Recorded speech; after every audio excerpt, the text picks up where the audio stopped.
Good morning, everyone. It is Wednesday, July 16, 2025, and we're here for a special press briefing. And with us this morning, we have some very important people as I look around the room. We have with us the Honorable Matthew Samuda, who is Minister with responsibility for many things. We know him as the water boss, but he's more than that. He has responsibility for water, environment, climate change, and the blue and green economies. And he's here with his team, Mrs. Arlene Williams, the Permanent Secretary in the Ministry of Economic Growth and Job Creation.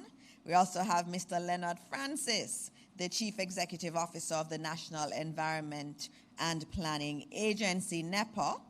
And we also have with us Mr. Peter Clark, the Managing Director of the Water Resources Authority, Mr. Ainsley Henry, the CEO and Conservator of Forestry Department. We also have Mr. Garth Jackson, Acting Vice President of the National Water Commission, Mr. Yannick Watson, CTD in MEG-JC, and Ms. Gillian Guthrie, also CTD in MEG-JC. And we also have the weatherman himself, Mr. Evan Thompson, Principal Director in the Met Service in MEG-JC, and I know there are other senior officials from MEG-JC. We also have Mr. Dwight Wilson, who is a Senior Technical Director in the Ministry of Local Government and Community Development with us, and we will be joined by some representatives from the JCF and also the Jamaica Fire Brigade. Now, as you hear that list, you know what our topic this morning is. It is about water, and it's a very important press briefing that we will bring. Usually as we start these briefings, I usually go through a long litany of things that are going wonderfully well in Jamaica, but you know, this morning I'm not the happiest, a little bit down because of the West Indies cricket team.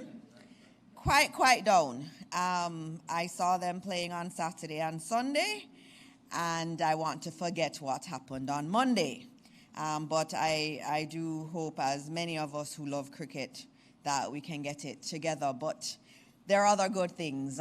This week on Monday, I had the pleasure of going around one of our parishes, especially in the rural areas, with our rural school buses that are being rolled out, and that was wonderful. I was able to speak to parents and children about the new bus service, and parents everywhere we went said that this is a game changer for them.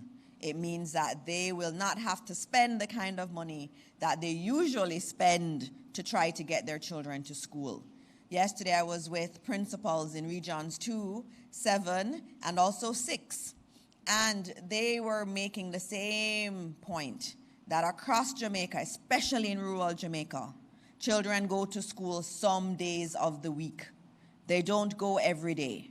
And one of the reasons for that is because of the cost of transportation. And so the school bus system is delivering to our people something that they desperately need. And so I'm all here for it, and I'm all here supporting our rural school bus system because it is something that is transformative and will transform the lives of so many of our children. Our children in rural Jamaica are just as smart as children in urban settings, and we have to give them that chance for them to be successful in life. So I will stop with that one, Minister Samuda. Only one good news story I'm focusing on today because we want to really get into the briefing. And so I ask you to welcome one of our best ministers in this country, someone who works very hard, someone who I admire a lot. He is always on the go. He is absolutely brilliant. He is one that helped me to navigate cabinet when I just came to cabinet. And I know that we are very lucky as a country to have him and his expertise and his brain leading us in the ministry that he is in. And so I ask you to join me in welcoming the Honorable Matthew Samuda, Minister with responsibility for water, environment, climate change, and blue and green economies. Good morning, Minister. Good morning, colleague, minister, and friend, and thank you for your warm welcome. Minister, the Honorable Dr. Dana Dixon, Minister of Education, Youth and Information. Allow me to also extend greetings to your team, the senior team from your ministry. Of course, this morning I'm joined by members of the Integrated Water Resource Management Council, which is indeed a council of cabinet which looks at the water sector. And that council is made up with several members from agencies within the Ministry of Economic Growth and Job Creation, which is led by Mrs. Arlene Williams. Of course, allow me to acknowledge her CTDs, heads of agencies from the Ministry of Economic Growth and Job Creation, of course, representatives from the council, including members of the Jamaica Fire Brigade and indeed members of the JCF. Now, it is impatient of debate that we are experiencing climate change. And one of the impacts of this changing climate is indeed shifting weather patterns. So it is unusual for us to be having this discussion at this time of the year, but it is a discussion that we must have. And the discussion specifically that we will have this morning is related to current weather conditions and the impact on water systems and water supply. So how we're going to proceed with the discussion, with your leave, Madam Minister, is I'm going to invite, firstly, Evan Thompson of the Met Service, followed by Peter Clark of the Water Resources Authority, and then Mr. Garth Jackson, Acting President of the National Water Commission, to explain to the country the current situation, and then I will go into the government's response on the back end. So Mr. Thompson, perhaps you could join me and do your presentation.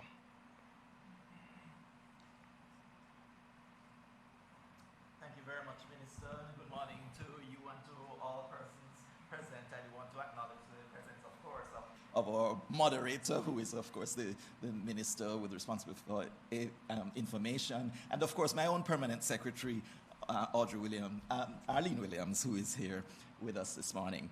All heads of agencies, everyone, good morning. I think the photo that you're seeing on the screen is probably the best way for me to start, because it shows that there's quite a disparity right across the country. In some areas, as you drive around, you'll see a lot of greenery, but in other areas, there's a lot of brown ground. And that means, of course, that things are drying out quite a bit in some areas. So I'm going to be talking a little bit about rainfall, but really focusing on where drought conditions are and, what kind of drought conditions we are expecting.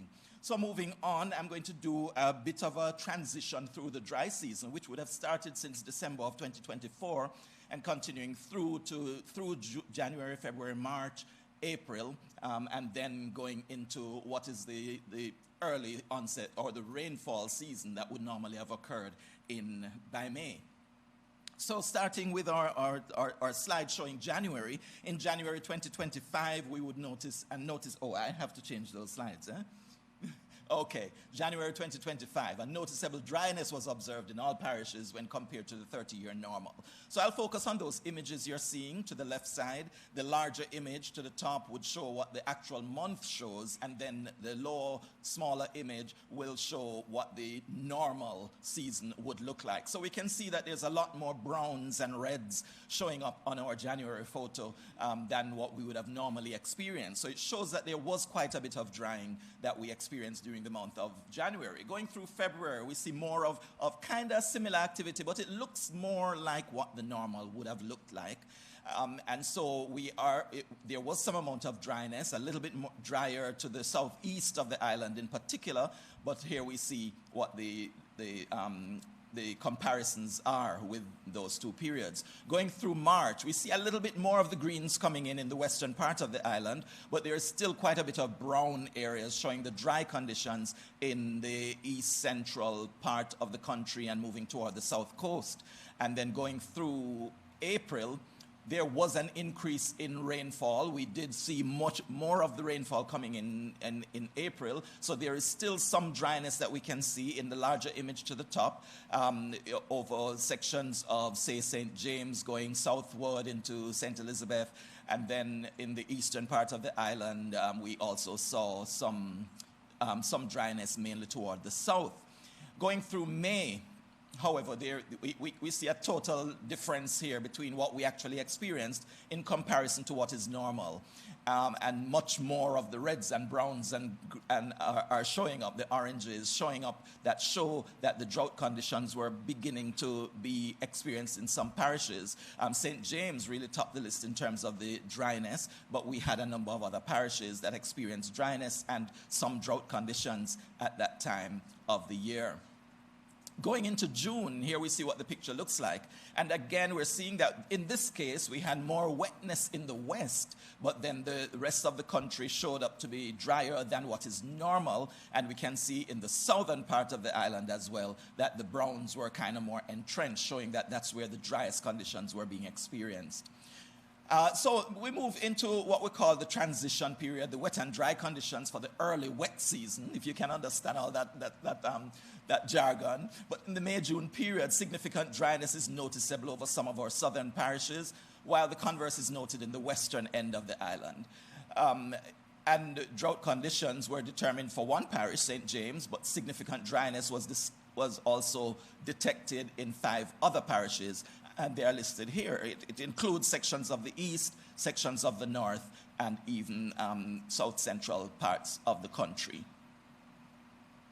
So here now we look at what we are expecting, because there's an outlook that we continue to monitor. We have now started not only to look at the seasonal outlook, but we're looking sub-seasonally, where we look at smaller periods of time moving forward.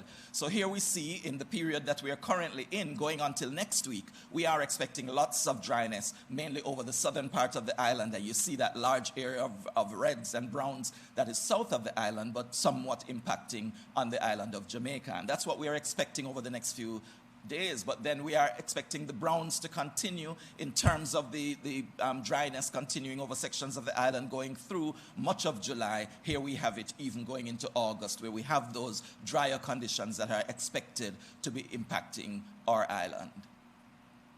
Some of that could change in the longer term, but of course, we're looking at the immediate future, and we're seeing that there's a lot of dryness to be expected over the island. This is going into August. But then we take a look at our 3 to 6 month outlook. And for the first 3 months, although that's in the picture to the north, to the top, sorry, this is not north in this case, but the top of our image shows us that more of the wetness should be expected toward the western half of the island. But the eastern half could still continue to experience some amount of dryness. And this is for the period July, August, and September. As we move to the lower image, with October going through December, that's when we do expect to see a change. As you know, traditionally, we would have an increase in wetness or rainfall as we go through October, one of our primary rainfall season that prepares us for going into the next dry season. So we are expecting that we will have some amount of rainfall, that it will change the picture somewhat, but that is as we go toward the end of 2025. So that's where I want to take us. Just for you to expect that the conditions we're experiencing with dryness are expected to continue for a while before the seasons change. Thank you very much for your attention.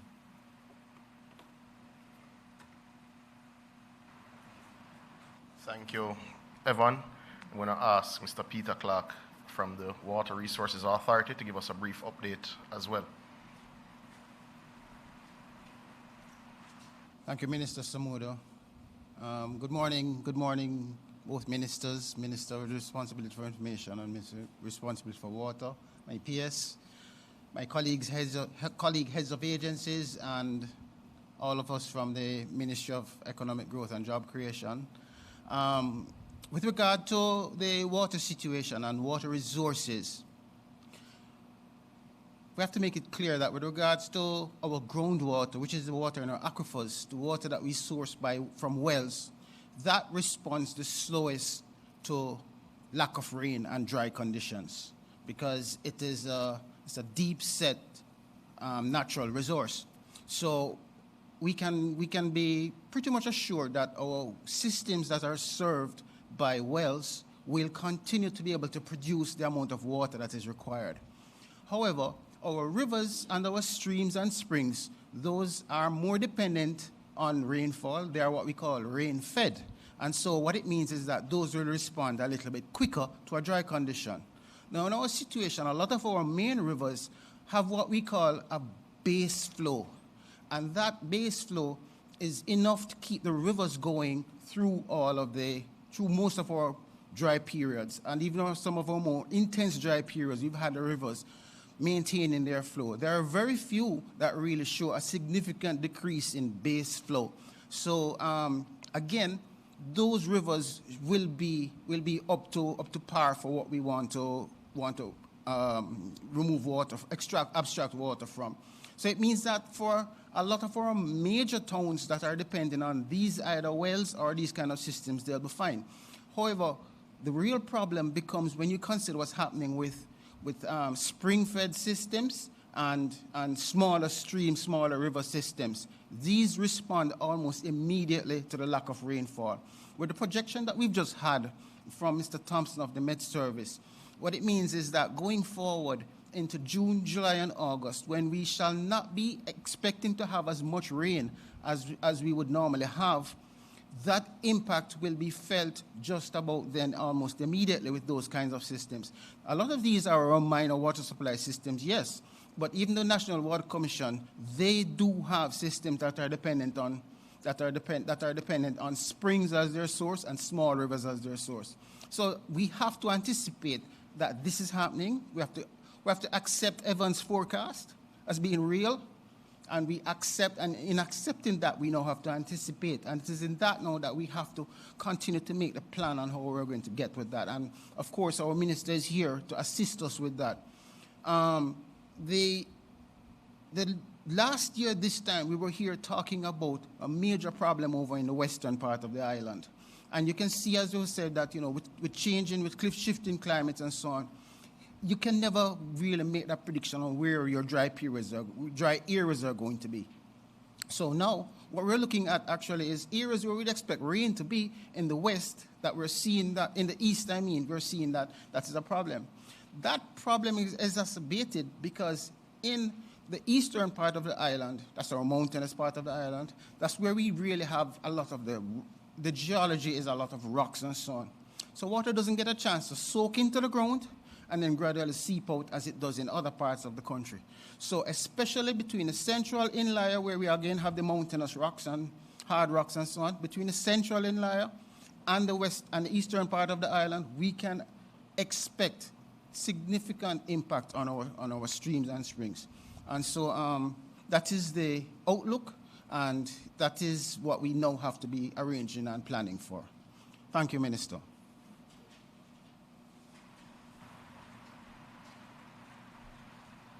Thank you, Mr. Clark. I'm going to ask Garth Jackson, Acting President of the Water Commission, to join us now and carry us through the impact on our major water systems.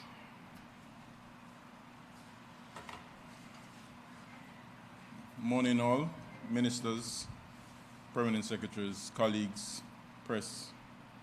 I just want to say a few words this morning about the dry season situation at the NWC, or with the NWC systems.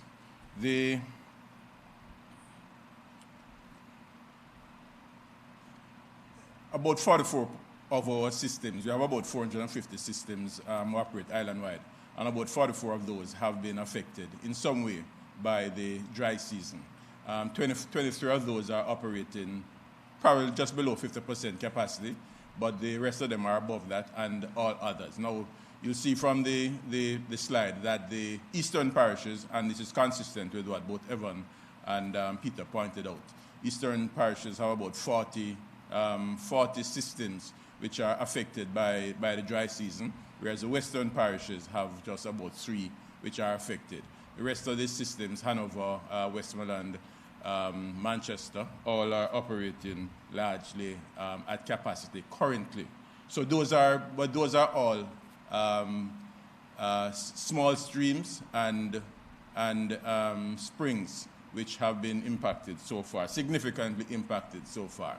In terms of the larger impoundment, raw water impoundments, those serving Kingston and St. Andrew. The Hermitage Dam, we are currently, these are actually yesterday's numbers, 246 million gallons of storage.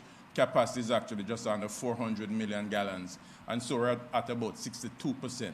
The levels are falling about 1% per day, and so the our usual caution level, we start to have to deal with consider restrictions or consider contingency measures. It's about 65%, so we're just about there now, and we're actually in the process of dealing with those. So we're about 63% for Hermitage. With respect to Mona, that's a little bit lower, but the volume of water stored is significantly higher. So we have about 404 million gallons in storage. That's about 50% of the capacity. It also is falling at about 1% per day. Again, I mentioned the caution level. And I'll speak a little bit more to that, what some action we're taking.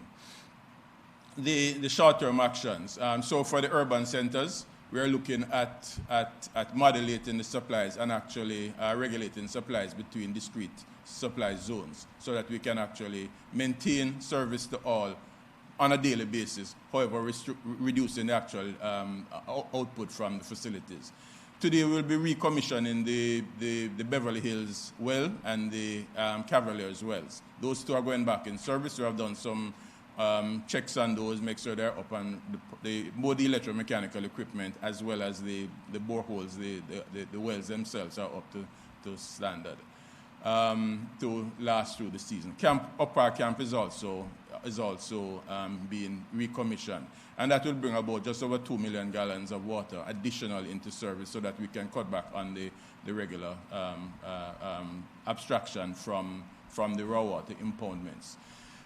We have just completed replacing a storage tank, a 1.5 million storage tank on the Hope property, and that will allow us some operational flexibility in how we distribute water to areas served by the Hope system, which is generally Hope Road, sections of Mona, going back into Ellison Flats and Goldsmith Villa, coming down as far as the JCF Commissioner's Office and sections of Wellington Drive, etc.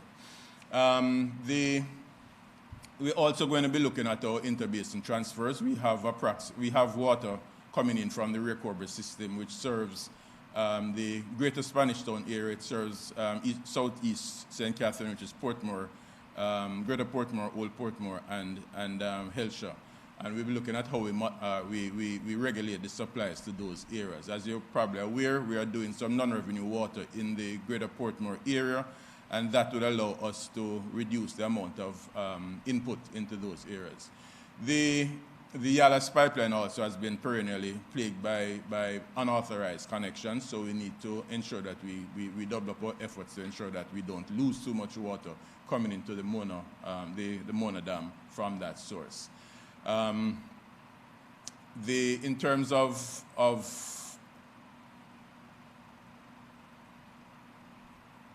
the rural communities, we have actually completed the cleaning of a number of our spring heads as well as the intake channels. And what you see on the screen there is one at a place called McPherson Springs in Rock River. We have done some cleaning of that water channel, and so the flows into the source will be maximized.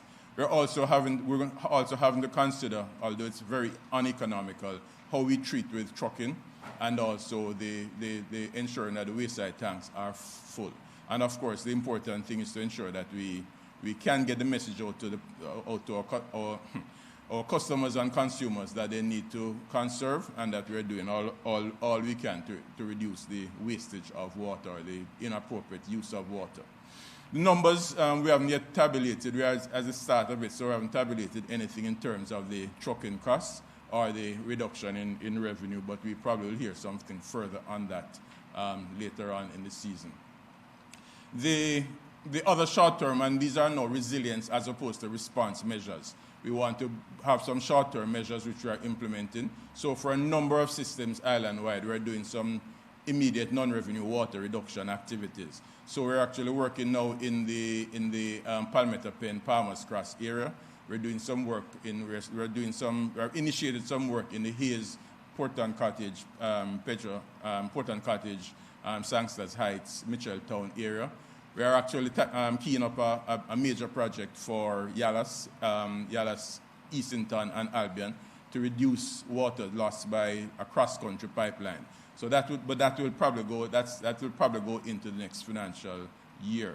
The Shaw Park area, a lot of development in the Ocheres area, and we need to do some work there to reduce our non-revenue water. Similarly, in Santa Cruz, we have that challenge. Low ground, Clarendon. We have an old pipeline leading from our low ground sources, leading through Ennis and Turners, and we have actually done quite a bit of work in terms of identifying the areas of loss and actually replacing some of those pipelines.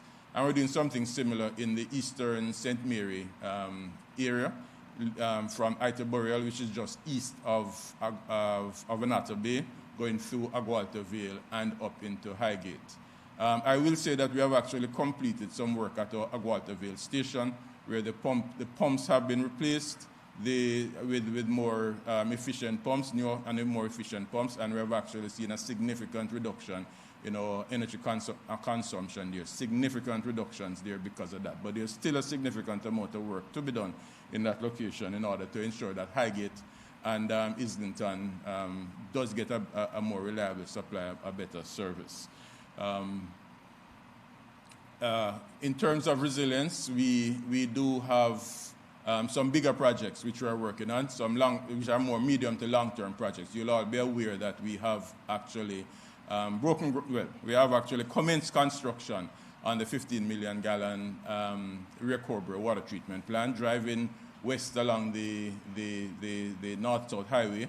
Just before you get to the Rio Cobre bridge, you'll see on the right-hand side the works already underway. They have started excavation. All the preliminary works are proceeding to pace. The designs for the plant are being finalized, and that's going pretty well. And 2 weeks ago, we actually broke ground for what's called the Western Water Resilience Program. That involves a number of phases. The first phase involves a replacement of 68 kilometers of pipelines, starting from the Martha Bay treatment plant, going through Bounty Hall, back into Ironshore, and through to Montego Bay, Davis Avenue, or terminal storage at Davis Avenue. And a second component of that starts in Lucy and going all the way around starting west of Lucy and going all the way around to Negril.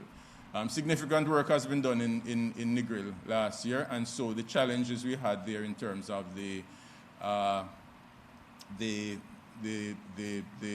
our ability to supply water to the community, we have been able to mitigate some of the challenges we had there, and we expect that shouldn't be occurring this year. And as pointed out earlier, the West has had more water than the East, and so we don't have that problem this year, but next year we know what's going to happen. A special thing I want to just point out, that we're doing some work on the Hermitage Dam. We're actually in the process now of reviewing today the design documents for a first phase rehabilitation of the Hermitage Dam. And that will include installing what we call drainage, grout screening, drainage screening. We'll be protecting the fault line in the area. We'll be looking at the intake pipe, the tower which we draw off water from to serve at different levels. There are valves there's pipelines. We need to replace all of those pipelines so we can abstract greater quantities of water on a more reliable basis. There's also the walkway bridge going across the top of the spillway that we're going to be doing. And we'll be installing some dam monitoring equipment, instrumentation. So all of this is really about looking at the serviceability and extending the design life of the dam. In addition to that, however, we are actually in the process now of looking at an assessment of options for increasing storage at the Hermitage Dam.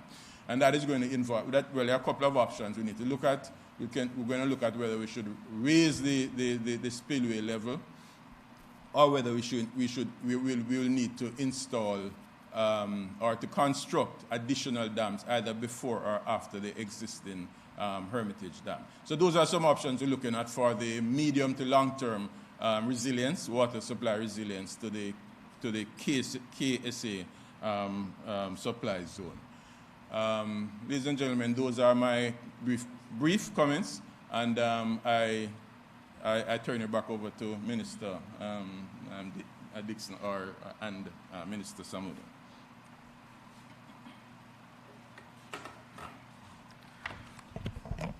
Thank you, Mr. Jackson. Consequent on the three presentations you would have just heard from the Met Service, the WRA, and the National Water Commission, I'm announcing this morning a suite of measures for drought mitigation efforts from your government of 350 million Jamaican dollars. Those measures will include $250 million, which will be executed by the Ministry of Economic Growth and Job Creation, which will see trucking, something I hate to discuss, but trucking that will be directed through members of Parliament to the tune of approximately $150 million. It will see further trucking support to the National Water Commission of approximately $50 million to service critical infrastructure and $50 million towards additional tank purchases.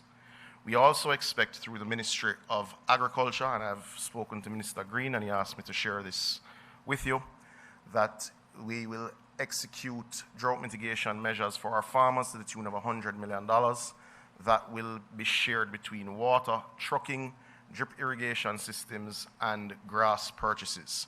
He will speak to that in greater detail later this week. It is unusual that this sort of intervention takes place at this time of the year. And as Evan would have said and would have shown in his graphs, we are not getting the rainfall that is in line with our 30-year calculated averages.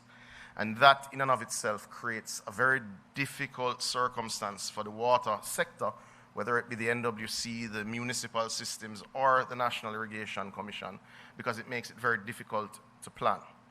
But I do want to make the point. Over the last 9 years, the investments that we have made in our water sector have improved and made drought resilient over 350,000 Jamaicans that were not previously.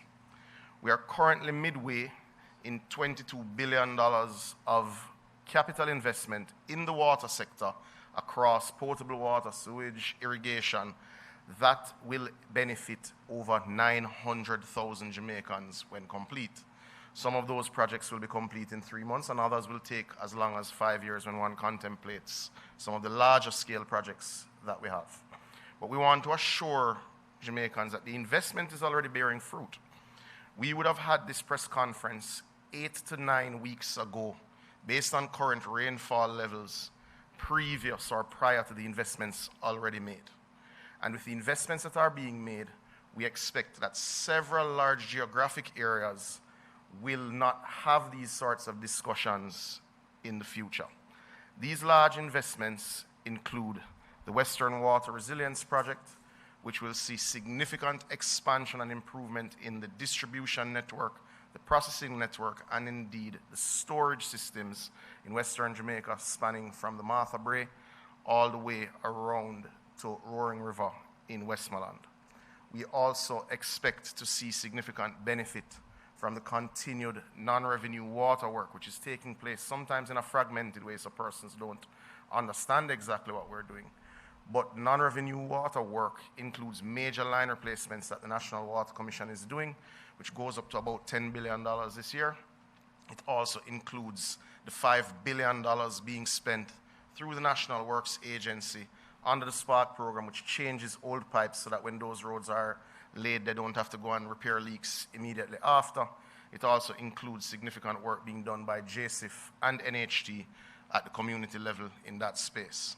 To also provide further update, the National Water Commission has completed its pre-qualification stage for the National Non-Revenue Water Partnership that we seek to have in place by next year. Additionally, we are also expanding water production capacity. We are already in construction through a PPP in the Rio Cobre water system that will supply 15 million gallons of water a day, and we expect that to significantly impact Spanish Town, Portmore, and Kingston and St. Andrew. Now, just as when we say the big numbers in terms of money, when you say these big amounts of water, people don't quite understand what that means. Now, what does this particular system mean? In February 2023, or was it 2022, Evan, the worst drought in Kingston and St. Andrew? 2022. In Kingston and St. Andrew, we were short 12 million gallons a day in that drought, in the worst of our droughts. This system will provide 15 million gallons of water a day when complete in less than 2 years based on where we are. So we are making the transformational investments in water distribution, in water processing, and in water storage, as Garth would have highlighted with what is to come with Hermitage and otherwise. But for now, a citizen who is facing the brunt of the drought and suffering from low supply, especially those who are supplied by municipal systems, because those are the systems that primarily pull from groundwater, meaning small streams. So when small streams start to dry up, we have dozens of systems in every parish at the municipal level, which affects approximately 11% of Jamaicans, which are severely impacted. And we have that list, and we'll make that list public, Madam PS, in terms of what is being affected at the municipal level. Those systems are severely impacted, and it requires a significant government intervention to make sure that people have the basic commodity. So this intervention is tailored to ensure that citizens get the response from their government that they deserve to ensure that we keep water available to all citizens. The agriculture side is covered and will be spoken of in detail, but Minister Green did ask me to remind Jamaica that we are also in a better place in agriculture as it relates to water supply, because recently we commissioned and started pumping water in the Parnassus irrigation scheme, significantly impacting southern Clarendon. Recently, very recently, he broke ground on the Pedro Plains irrigation scheme, which will transform water delivery to our farmers in St. Elizabeth. So, we are more resilient today to drought than we were 3 years ago. But we have more work to do. And we assure you that we will continue to do that work and invest behind the efforts of the Water Commission, of Rural Water Supply Limited that helps the municipalities, and of course, the National Irrigation Commission. But ladies and gentlemen, you have our assurance that in working through the Drought Management Committee of the Integrated Water Resource Management Council, the $350 million allocation will reach persons who are most in need. And we've already engaged members of the police and indeed members of the fire brigade and SDC to ensure that we manage social cohesion during the dry period. Thank you, ladies and gentlemen. Thank you, Minister. And as I said, as you hear, he just is speaking without notes or anything. He knows this area inside out. He's just an impressive Minister of Government. And so we are going to open up for questions. I know we have some individuals from the media here, and Naomi Francis is here. Good morning, Naomi. Over to you. Good morning, Minister, and good morning, everyone. Our online persons are also very attuned, very forward-thinking and preemptive from the government to have announced what has been announced this morning. We have a few members of the media with us. I know that Mahiri likes to start off, so let's do that, and then we go on the other side to Zara and the others, all right? Morning, everybody. Good morning. Mahiri Stewart, Nationwide News here. Yeah, so while following along with the presentations, I realized one key area that is being mitigated is non-revenue water. Could you give an estimate as to how much is lost through non-revenue water for, let's say, a year, and how much do you believe will be saved through these mitigation efforts? So it's not a one-size-fits-all in terms of the non-revenue water issues that we face in Jamaica. In Kingston and St. Andrew, the concluded pilot project would have brought non-revenue water from approximately 70% in 2016 down to 38%, meaning we were losing up to 70% of the water in Kingston and St. Andrew in 2016. When we formed government, we're now at 38% in Kingston and St. Andrew. Now, what that means is we used 55 million gallons of water daily to service the network in 2016, and today we use 37 million gallons daily to service the network in Kingston and St. Andrew. So imagine all of the high-rises, all of the townhouses, all of the apartments, all of the businesses that have been built in Kingston and St. Andrew, you use less water today, 10 years on, than you did 10 years ago. That pilot was extended to the Portmore area. It is around 40% now, also down from about 70%, and we've seen consequent reductions also in energy usage because you're not pumping water into the ground in that regard. Now, what would have come to the fore last year with the Negril issues, and certainly the issues facing the western part of Jamaica, was just how bad it was in some of our townships where pipes were laid 60, 70 years ago. In Negril alone, we were able to last year reduce line losses by over 3 million gallons of water daily. So that gives you an idea of just how much work we still have to do. It is why the government, through the partnership with the World Bank, went out to international tender for a non-revenue water partner. That procurement activity is still underway, but pre-qualification is indeed finished, and we expect to wrap up that procurement later this calendar year and sign a partnership or two next year. And second question, you did speak about climate change earlier and the effect that all of that has on the mitigation efforts that are being conducted right now. But in terms of the future, you have spoken about the fact that there are projects that will be completed 3-5 years down the line. But in terms of climate change and how much it is constantly making things worse, especially for the Caribbean region, does it worry you that as climate change worsens, it may cause the ministry or the government in general to continue to have to put more mitigation efforts in place in the future? Not may, it will. The reality is the changing climate was projected, or was targeted for expected temperature rise of 1.5 degrees Celsius. There are some scientists who say we have already breached that point. So national adaptation plans will have to keep pace with the climatic realities. Jamaica is nearing completion and is doing its final review of its national adaptation plan. Now, that contemplates that because of the changing climate and because of the shifting weather patterns, some things have to be done, meaning you have to climate-proof your agriculture. You have to use what we call JISTV, which is the Jamaica Systemic Risk Assessment Tool, to evaluate all of your infrastructure. So something like roads have to be moved inland because of saltwater damage to those roads. But in the water sector in particular, you have to out-invest to protect the resources that you have, being very clear that you may have reduced resources at that stage. And one of the major things that we have to do, or certainly two major things that we have to do, is one, stop wasting it by pumping it into the ground with old leaking pipes, which will significantly reduce our demand nationally, even while you expect economic expansion because of the policies of the government. And secondly, you have to significantly increase your storage. It is the government's intention, as Garth would have just spoken to expand the Hermitage facility, whether with a new wall or with an increased height on the existing wall.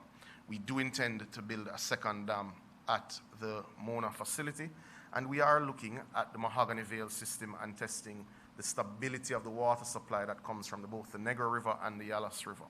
But beyond that, the Prime Minister has already articulated a vision that will see a pumped hydro system, which would see a massive dam being built, likely in Clarendon. Now, these works are all 2 to 10 to sometimes 15-year works, because the feasibility studies alone require you to go through more than one cycle to check the reliability of those water systems. But generally, the government accepts that it will need to invest significantly. And because of that acceptance, we had partnered last year with the World Bank, and they evaluated our entire water system for potable water, irrigation, and sewage. And their estimate is that we require investment of close to $5 billion by 2030 for us to be resilient in the context of climate change, as well as in the context of failing infrastructure and aging infrastructure. Currently, if you look at what we are midway in, we are on track to deploy over $1 billion over the next 2 to 3 years. Obviously, the pace of that investment has to increase significantly with the pace of climate change speeding up. All right, thank you, Minister. Zara? Good morning, Minister. Good morning, everybody. I have a couple of questions based on a presentation from the government regarding the Western Resilience Water Project, or maybe I said that wrong. At the groundbreaking, both you and Prime Minister Honus talked about being answerable to the citizenry, Prime Minister Hunes said probity and transparency are required by the Jamaican people. So with that in mind, I was wondering about the competitive process in selecting Vincent to carry out this project. I wanted to know if you could describe the competitive process that was used. 2, the project cost $67.5 billion Jamaican, 28 billion in the first phase, and according to you, not $1 of debt. How are we financing this $28 billion in the first phase and the overall $67.5 billion? Dr. Chang did say it will cost taxpayers. I'm just trying to understand how is this going to be paid for. Thirdly, last time we were both in this room in February, you said the Rio Cobre Water Limited PPP does not reflect government debt, meaning there is no liability to the government or to the people of Jamaica. However, this project is a PPP being undertaken by a group of private sector companies, and yet the Auditor General Department and the NWC have confirmed that this is a government pays PPP. A government pays PPP means that it requires GOJ funding and support for operations. In the PPP policy by the government of Jamaica, it says PPPs do not create fiscal space. They must be accounted for in the books of the government. Has the Rio Cobre Water Limited project, PPP, been accounted for in the books of the government? Last question. At the same groundbreaking, you said that 3 years of surpluses at NWC, you talked about that. But I'm seeing in the tables that were submitted as part of the budget for 2023, 2024, to 2025 to 2026, all had net losses before and after taxation. So I'm trying to get clarification around the 3 years of surpluses that you were speaking about in July. Here. So you've requested an essay based on the number of questions. So I'll try and recall each one that was framed. The Western Resilience Water Project is a project that was contemplated and designs for elements of it and varying components of it contemplated from 2002 by the former P.J. Patterson administration. It was around that time they built the Logwood treatment facility in Hanover, which serviced quite a bit of Hanover and indeed Negril. You'll note that the same contractor would have built and designed that system, and that was their entry into the national water sector. During that period, fiscal space has been particularly limited. So varying elements of the water network have been allowed to degrade on the back of 25 years, 30, sometimes 40, of disinvestment in those issues.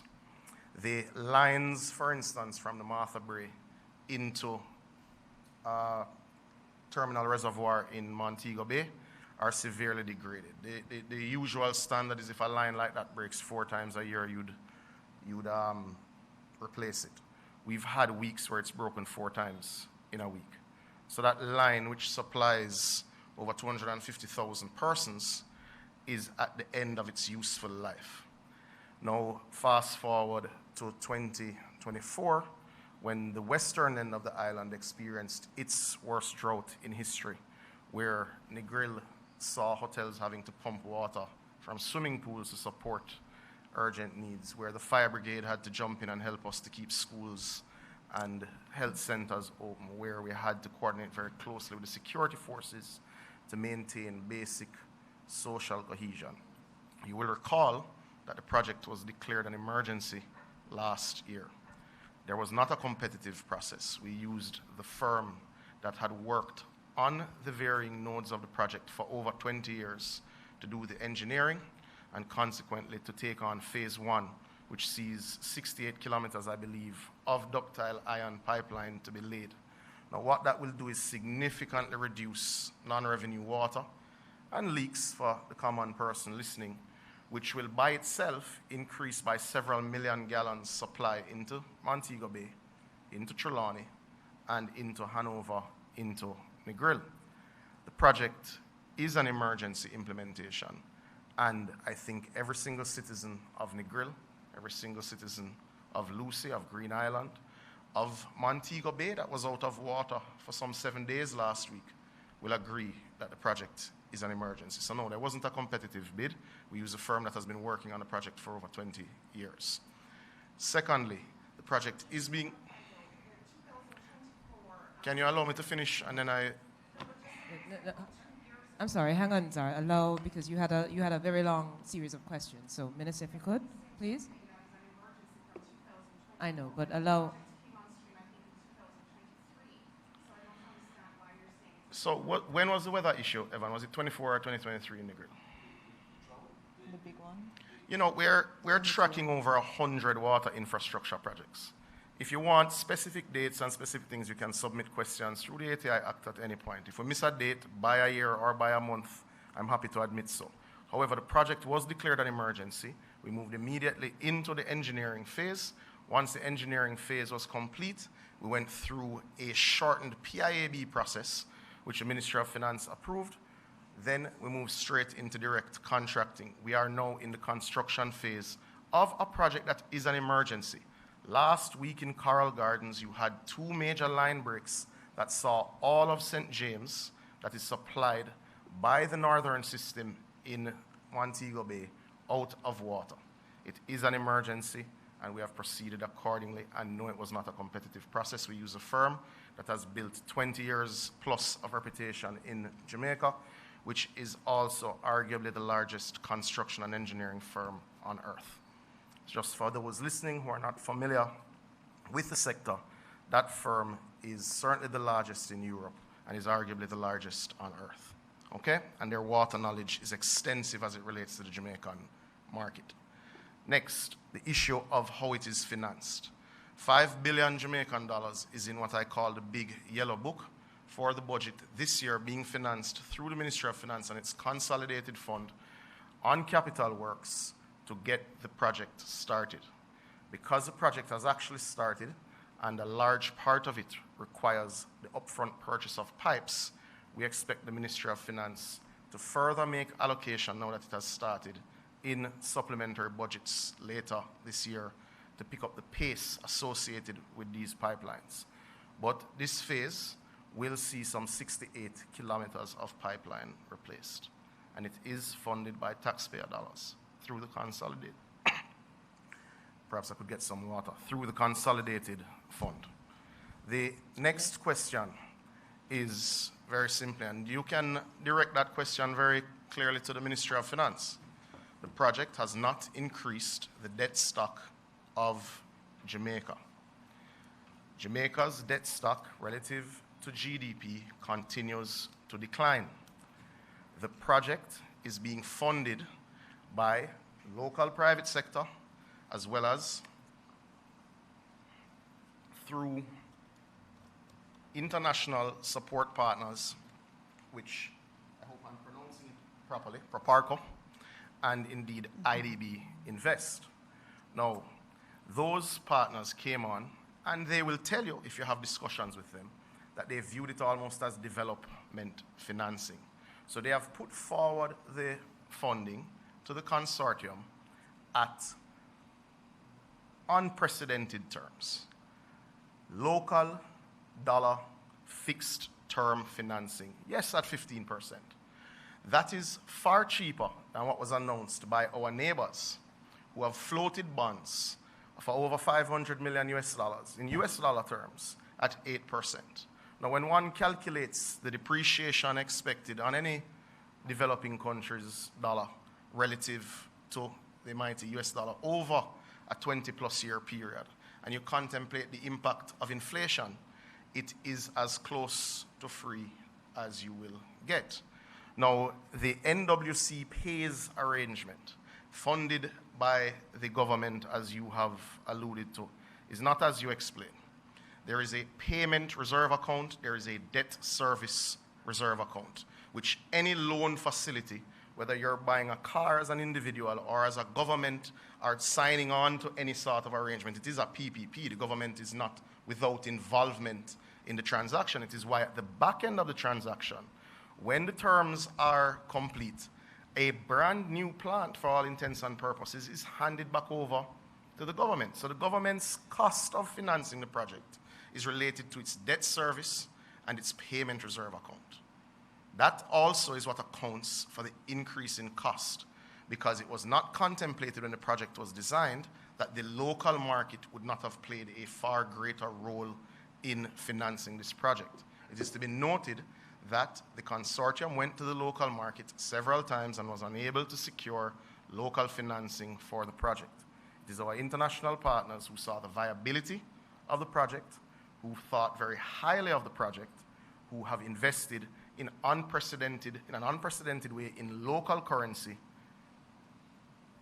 at a rate that it will come down. It also, your fascination with the project is noted, but it also does not indicate in any of the stories that you have written that there is a room and incentive for both the government through the Water Commission and indeed the consortium partners to refinance at particular points in the life of the contract. But, ma'am, I didn't interrupt your questions, right? The reality is the project has not increased the debt stock of Jamaica. The project does expect, as any investor would, that if I'm going to produce XYZ, you are going to consume that material and pay for it, which anyone would expect. Thank you, Minister. I have two from online, and bear with it, we're getting back to the presentation. Concerning the $350 million that will be done with drought mitigation, I suppose the person joined a little late, so if you could reiterate the preference to ensure that agricultural areas are fully serviced, and what about the contemplation of water lockoffs should that be, should the dry spell increase to a full-out drought? Thank you, Naomi. So there is real recognition that our farmers are on the front line of any drought. We are in a drought. So I don't know if they're thinking that drought is coming. We are in a full-out drought. So our farmers are on the front lines of any such fight to mitigate. And we have allocated $100 million through the Ministry of Agriculture that will see water deliveries, support for small irrigation, drip irrigation systems, and grass purchases. But I don't have the full details on that. Minister Green will speak on it in much greater detail later this week. The other $250 million allocation will be primarily focused on critical infrastructure and indeed communities which are impacted. Now, many of the communities which are impacted are outside of the National Water Commission utility footprint. These are the small municipal systems which serve about 11% of the population, which are largely fed by streams. So a lot of trucking will go into these areas to ensure that people have access to the commodity. But we also accept that in times of drought, where yes, there will be lockoffs, there is already some regulation based on systems in place. We thought it important to bring the level of the issue and the scale of the issue to the public's attention. The Water Commission will need additional support because ultimately they provide a vital service at a relatively low cost based on the cost of production of water. And the final question that we'll take online, is there a schedule, I think it's a follow-up really, is there a schedule to ensure that, I suppose they're really asking about a preemptive measure that the NWC could put in place to ensure that there isn't a rush for trucked water in terms of whether or not there will be a schedule for water lockoffs and or trucking of water to residential areas in particular too? At all times when the Water Commission regulates systems because of either mechanical issues or climatic issues, the information is made public through the JIS, through their normal press releases. I will encourage citizens to consult the local papers as well as the NWC's website. There will be some regulation, which is why we'll be doing some trucking. There is no way around it with the current rainfall that we have. But one of the measures that the public should be aware of is that we did purchase 8 additional trucks last year. We have increased the fleet to 24 currently, but that is still a fraction of what is required. We are already taking steps to increase that fleet to 32 on the Water Commission side, and we are working with our partners in the Ministry of Local Government to engage local suppliers to ensure no community runs dry. All right. Thank you, Minister. I think that's it from the online questions. I do know that the Prime Minister has a very packed day, Yeah, we do. including handing over JUTC buses. Minister, back to you. All right. Thank you very much, Naomi, and thank you for all the questions. Thank you, Minister, for answering all of the questions you've had, and thank you for your leadership. I will tell you, from last week, he wanted to do this briefing. He called me every day, and he was arranging for this briefing because he really wanted to be able to explain to Jamaica what's happening and what he is doing. I know he personally was lobbying the Ministry of Finance to release funds to assist us in all of what you've heard, the 350 million allocation that's been done. So I want to thank you, Minister, and I want to congratulate you on all of that hard work. And as we close out this morning, I again want to remind everyone that we're at an exciting time in Jamaica. When I went into St. Thomas with the school bus, a little girl looked at me and said, "This is like in America. We get what they have in America." And she was just so happy. And she said, what's good for them there is good for us here.